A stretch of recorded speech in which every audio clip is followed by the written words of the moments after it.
నేను అనుకున్నా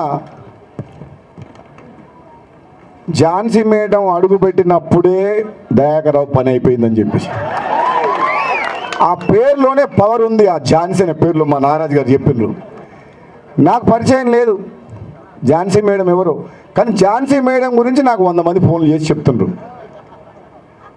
ఒక టైగర్ వచ్చింది, ఈ నక్క పోవాల్సిందే, పారిపోతుంది నక్క.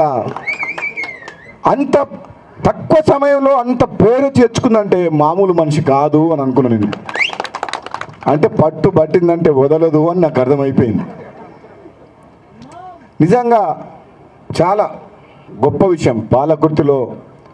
పాలకుర్తి ప్రజలందరూ ఆమె తోడుగా నిలిచి, మన సోదరులు నాకంటే ముందు మాట్లాడిన సోదరులందరూ చెప్పినట్టు విలాసవంతమైన జీవితం అన్నీ వదిలి నీ పుట్టిన గడ్డకు నా ప్రాంతానికి సేవ చేయాలని ఎండనక వానకనక ఇల్లు కాలినడకను తిరుక్కుంటా ప్రజల దగ్గరికి పోయి వాళ్ళ మనసులు గెలుచుకొని వాళ్ళ విశ్వాసం గెలుచుకొని ఈరోజు తన కోడల్ని ఎమ్మెల్యేగా గెలిపించిందంటే ఇంకా రాబోయే రోజులు ఎంత ఎత్తుకు ఎదుగుతుందో మీరు ఒకసారి ఆలోచన చేయండి.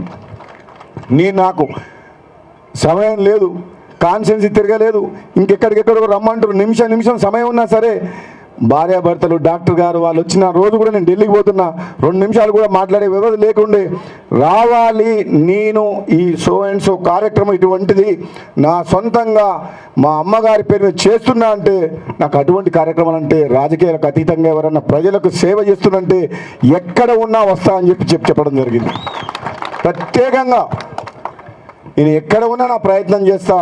మీరు చేసే ఈ మంచి కార్యక్రమం యువత కోసం, వాళ్ళ భవిష్యత్తు కోసం, చదువుకొని నిరుద్యోగులుగా లక్షల మంది ఎన్నో ఆశలతోటి తెలంగాణ వస్తే మా బతుకులు బాగుపడితే మాకు ఉద్యోగాలు వస్తాయని చెప్పి ఉద్యమంలో ప్రాణాలు కోల్పోయి ప్రాణాలు అర్పించి సమ్మెలు చేసి తెలంగాణ తెచ్చుకుంటే గత పాలకులు ప్రతి ఒక్కరిని మోసం చేసిండ్రు. నా నిరుద్యోగ తమ్ముళ్ళని మోసం చేసిండ్రు, రైతులను మోసం చేసిండ్రు, ప్రతి వారిని మోసం చేసిండ్రు. 10 ఏళ్ల పాటు వాళ్ళు తీసుకున్నమైన అనాలోచిత నిర్ణయం వల్ల మొత్తం రాష్ట్రం ఆగమై వ్యవస్థలని కుప్పకూలి ఆర్థిక సంక్షోభంలో మొత్తం ఆగమైపోయింది తెలంగాణ రాష్ట్రం. ఇప్పుడు వచ్చింది ప్రభుత్వం, పేదల ప్రభుత్వం, పేదల రాజ్యం. మాలాంటి వాళ్ళందరం కూడా ఒక ఆశయంతో లక్ష్యంతో రాజకీయాలకు వచ్చిన వాళ్ళందరం చదువుకున్న ఝాన్సీ రెడ్డి గారు, యశస్విని రెడ్డి గారు అటువంటి వాళ్ళు ఈరోజు ప్రజలకు సేవ చేస్తామని చెప్పి అవసరమైతే మా సొంత డబ్బు పెట్టి ఈరోజు శిక్షణా కేంద్రాన్ని మేము నిర్మించి ఈ యువతకు మేము తోడ్పాటును అందిస్తున్నామంటే నిజంగా మనం అందరం కూడా ఒక్కసారి చప్పట్లు గట్టి కొట్టాలి. మీరు అందరూ కూడా ఝాన్సీ రెడ్డి మేడం, డాక్టర్ గారికి, యశస్విని రెడ్డి గారికి. ఎందుకంటే ఒక్కసారి ఆలోచన చేయాలి, మన అందరం ప్రతిదీ ప్రభుత్వమే చేయాలి. ప్రతి ఒక్కరికి ప్రభుత్వం ఉద్యోగం ఇవ్వాలంటే అది సాధ్యమయ్యే పని కాదు.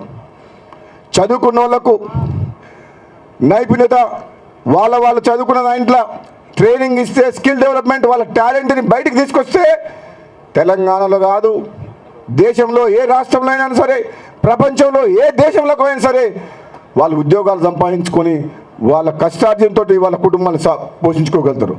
కాబట్టి రాజకీయాలకు అతీతంగా ఝాన్సీ మేడం గారు, డాక్టర్ గారు చేసే కార్యక్రమాన్ని మనం ఆహ్వానించాలి, సహకరించాలి. రాబోయే రోజుల్లో వారి సేవలు కూడా పెద్ద ఎత్తున జిల్లాతో పాటు రాష్ట్రంలో కూడా, ఎందుకంటే మీ అందరికి తెలుసు మనసుంటే మార్గం ఉంటుంది. ప్రజలు మన ఎమ్మటి వస్తారు. ఒక్కసారి ప్రజల్లో విశ్వాసం పెంపొందిస్తే వాళ్ళు మనల్ని వదిలిపెట్టరు, మంచోళ్ళని పోగొట్టుకోరు. ఈరోజు ఝాన్సీ మేడం గారు వచ్చిన తర్వాత పాలకుర్తి కలకల్లాడుతుంది. ఈరోజు ఆమె అడుగుపెట్టిన తర్వాత, కోడల్ని గెలిపించుకున్న తర్వాత యశస్విని లాంటి ఒక చదువుకున్న అమ్మాయి ఇంత పెద్ద ఎత్తున ఆయనకు వ్యతిరేకంగా ఎంత వ్యతిరేకత ఉన్నది తెలిసిపోయింది మన ఎన్నికల్లో. ఇంకా ఆ అవినీతి సొమ్ము ఖర్చు పెట్టి ఇంకా నోట్లు వచ్చినాయి, లేకపోతే అంతా కూడా రావద్దు నా లెక్క ప్రకారం. అవునా కాదా? అధికారాన్ని అడ్డం పెట్టుకొని పోలీసులను పెట్టి టార్చర్ చేసి ఆగం చేసిండు. అవునా కదా? ఇప్పుడు ఏం చేస్తారు చూద్దాం. ఇదే ఉండదు, ఇక అయిపోయింది. నాకు నిన్న మొన్న ఒక ఫోటో లెక్కన ఏదో మీటింగ్లో బీఆర్ఎస్ పార్టీ మీటింగ్లో కనబడ్డాడు ఆయన. ఇంకెక్కడి బీఆర్ఎస్? ఎప్పుడైతే తెలంగాణ పదం తీసేసి భారత రాష్ట్ర సమితి అని పేరు పెట్టిందో ఆ రోజే కథం అయిపోయింది మీ పని. అవునా కదా? బీఆర్ఎస్ పార్టీ ఉంటుందా? తెలంగాణలో ఉండనిస్తావా? రాబోయేది వచ్చేది కూడా పేదల రాజ్యం, పేదల ప్రభుత్వం, కాంగ్రెస్ ప్రభుత్వమే వస్తుంది తప్పకుండా. ఇది తెలంగాణ ఇచ్చింది కాంగ్రెస్ పార్టీ, మళ్ళీ వచ్చేది కూడా అదే. ఏమంటారు? మీ అందరికి కూడా మళ్ళీ ఏదో ఒక రోజు మళ్ళీ వస్తాం మీతోటి. ఈరోజు ఇంతమంది ప్రోగ్రాం మీ అందరం ఉన్నాం, చాలామంది మాట్లాడినరు, సమయం కూడా నాకు వేరే ప్రోగ్రామ్స్ ఉన్నాయి. నేను కూడా మీ అందరికి చెప్తున్న పాలకుర్తి ప్రజలకు, నేను పార్లమెంట్ సభ్యునిగా ఉన్నప్పుడు భువనగిరిలో రుద్రమాదేవి మహిళా సొసైటీ ఒకటి జనగామలో ఉంది, తెలుసా? మీరు విన్నారు ఎప్పుడన్నా పేరు? 20,000 మంది మహిళా సభ్యులు ఉన్న దాంట్లో పేద మహిళలు. ఒకనాడు నేను ఎంపీగా ఉన్నప్పుడు సొసైటీ బిల్డింగు ఆహ్వానం ప్రకారం పోతే మా మహిళలకు వృద్ధాశ్రమం కట్టియమని చెప్పి అడిగినాను. అప్పుడు తెలంగాణ ఉద్యమం నడుస్తుంది, తప్పకుండా ఏదో ఒక రోజు కట్టిస్తా అని చెప్పిన. 3 ఎకరాల స్థలం ఉన్నది ఆ సొసైటీలని. తర్వాత ఓడిపోయిన తర్వాత కూడా నా దగ్గరికి వచ్చి అడిగితే స్టార్ట్ చేసి ఇప్పుడు కట్టించిన నేను 3 కోట్లతో అవుతుంది అనుకున్న, 13 కోట్ల రూపాయలతోటి ఓల్డేజ్ హోమ్ కట్టించిన మహిళలకు వృద్ధాశ్రమం. అది కంప్లీట్ అయింది.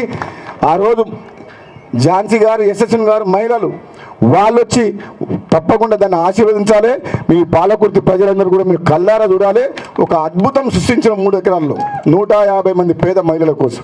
నిజంగా ఈరోజు ఝాన్సీ మేడం గారు ఇటువంటి కార్యక్రమం చేపడుతుంటే చాలా సంతోషం అనిపించింది. ఆమెకు ఎంతో ఉంది మనసులో ఈ పాలకుర్తి ప్రజలకు సేవ చేయాలని చెప్పి.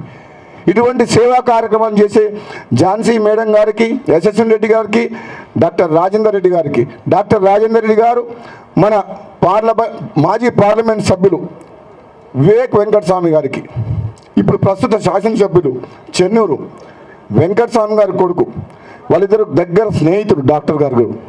ఆయన కూడా చెప్పిండు, డాక్టర్ గారు దంపతులు చాలా మంచి వాళ్ళు, నిజంగా వాళ్ళు తీసుకున్న రిస్క్ పాలకుర్తిల దయాకర్రావుకి ఎగ్నెస్ట్గా మామూలు కాదు. నిజంగా వాళ్ళకి కంగ్రాచులేషన్ చెప్పండి నా తరపు నుంచి అని చెప్పి కూడా రాత్రి ఫోన్ చేసి మాట్లాడడం జరిగింది. నిజంగా మీ అందరికీ మళ్ళీ ఏదో ఒక సమయంలో తప్పకుండా పాలకుర్తి ప్రజలకు మళ్ళీ వచ్చి కలుస్తున్నాం. సమయం తక్కువ ఉంది, మీరు ఎవరికి భయపడాల్సిన అవసరం లేదు.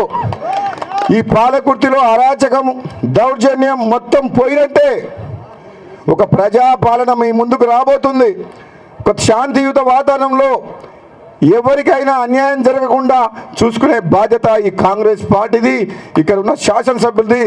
మేమందరం ఒక జట్టులాగా మీ అందరికీ తోడుంటాం, అండగా ఉంటాం, భయపడాల్సిన అవసరం లేదు. ఇప్పటి కూడా వాళ్ళు పేర్లు చెప్పుకొని ఎవరో కొందరు బెదిరిస్తున్నారట. ఖబర్దారు చెప్తున్నా, మన అసెంబ్లీలో చెప్పినట్టు మళ్ళీ చెప్తున్నా. ఇక్కడి నుంచి వరంగల్ జిల్లాలో ఉమ్మడి వరంగల్ 2 సీట్లు కొద్ది తేడాతో ఓడిపోయినాం. పెద్ద పెద్దోళ్ళు అందరూ కూడా లెక్కలు తప్పు, అంచనాలు తక్కువలకేది. మీ దగ్గర 1000 కోట్లు ఉన్నాయి కాక 1,00,000 కోట్లు అవినీతి సొమ్ము ఉండొచ్చు కేసీఆర్ దగ్గర. ఈ ప్రజలు అనుకుంటే నిన్ను ఏం చేసిండ్రో, ఎక్కడ తీసుకుపోయారో చూసిరు. ఇప్పుడు నేనేమో ఫామ్ హౌస్లో పోయి రిటైర్ అవుతాను అనుకున్నా, కానీ కాదు సార్ ఇడబడ్డాడు. నేనన్నా రిటైర్ అవుతుండొచ్చు, కేటీఆర్ అమెరికా పోతుండొచ్చు, కవిత ఇంకోరని ఉంటే జైలుకు పోతానని నేను అనుకున్నా. ఇక పోయే టైం వస్తే అది కూడా తప్పదు. దోసుకున్న సొమ్మంతా కక్కేయాలా వద్దా? 10 ఏళ్ల పాటు అధికారాన్ని అడ్డం పెట్టుకొని దోసుకున్న సొమ్మంతా మనం ప్రజలకు చెందేటట్టు అవినీతిని బయటికి తీసుకొస్తాం. కాళేశ్వరం ప్రాజెక్టు కడితేనేమో కూలిపోయింది, మిషన్ భగీరథ నీళ్ళు వస్తలేవు. మిషన్ భగీరథ గెస్ట్ హౌస్ మాత్రం బ్రహ్మాండం కట్టిండు. ఆయన ఉంటుంది కొన్ని బిల్డింగ్ మిషన్ భగీరథ అదే గెస్ట్ హౌస్లు ఉండొచ్చు. ఇప్పుడు నేను గెస్ట్ హౌస్లు బాగున్నాయి, ఆర్చిలు బాగా కట్టిండ్రు, నీళ్లు మాత్రం తాగుతలేదు జనాలు. వస్తున్నాయా? మా మునుగోళ్ళు అయితే వస్తలేవు. ఏడి పోయినా సపరేట్ ట్యాంకులు లేవు. ఈ మిషన్ భగీరథ మంత్రిగా ఈ దయాకరు ఆయన కమిషన్ల కోసం, కాంట్రాక్టర్ల కోసం, పైపుల కోసం అని చెప్పి దోచుకున్నారు సొమ్ము. ఎన్ని సంపాదించింది తెలుసా? మీ మంత్రి దగ్గర 5 కోట్లు లేనోడు 500 కోట్లు సంపాదించాను. అవి బయటికి తీస్తాం. తీయాలా వద్దా? తీయాలా వద్దా? అవినీతి సొమ్ము, ప్రజల సొమ్ము తీయాలా వద్దా? బరాబర్ తీస్తాం, బరాబర్ తీస్తాం చెప్తున్న దయాకర్ రావు గారు. నన్ను ఓడగొడతానికి 100 మంది మునుగోడుకు వచ్చినప్పుడే అనుకున్నా. మునుగోడుకు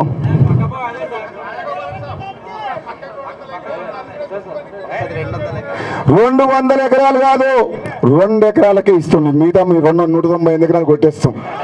ఆయనకు అసలు అర్థం కాలే. రాజగోపాల్ రెడ్డి మళ్ళీ వాపస్ వచ్చిందంటే నువ్వు బిడ్డానం మున్గోడుకు వచ్చిపోయినావు కదా, అప్పుడు నాకు నీకు రిటర్న్ గిఫ్ట్ ఇస్తేందుకే మళ్ళీ కాంగ్రెస్లోకి వచ్చిన. కావాలని మళ్ళీ ఈరోజు మళ్ళీ నేను పాలకుర్తి అడుగు పెట్టిన. మేడం ఉన్నది మీకు సరిపోతుంది.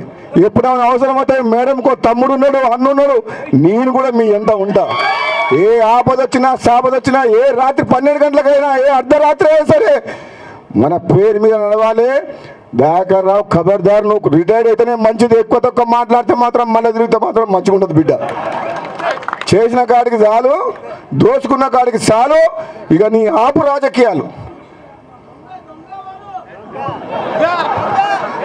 మీ అందరికి కూడా ఈ కార్యక్రమంలో పాల్గొన్న మీ అందరి